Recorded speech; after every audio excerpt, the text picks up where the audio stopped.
Finally, on the question, General Corbett, education vision.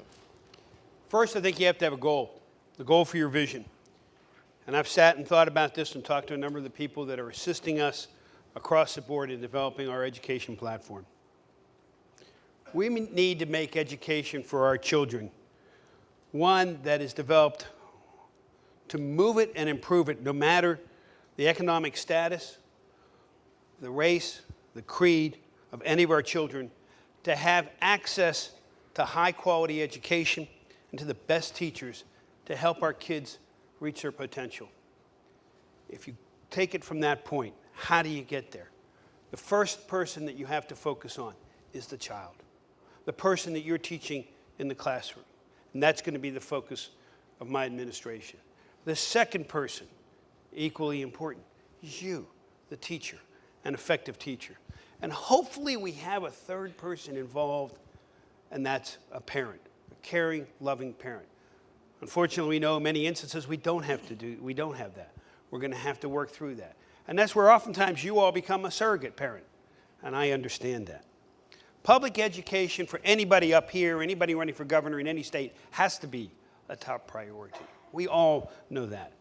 In the economic times that we're in, we're going to have to fight, and I promise you I will fight very hard for the money to fund public education in an appropriate way that you need to continue to do your job.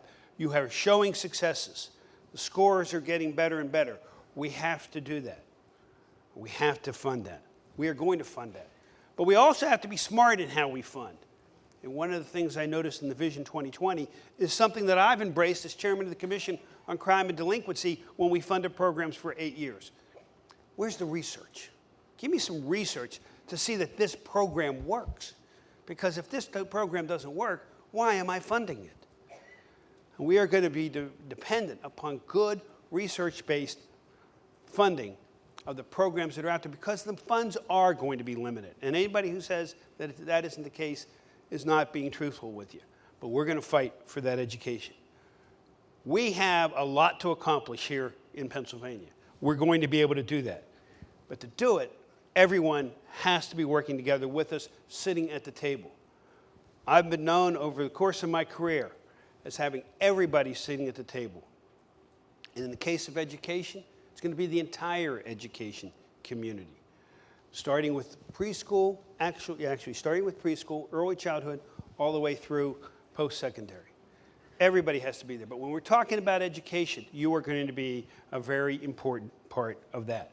We may not always agree, but we will talk, we will communicate.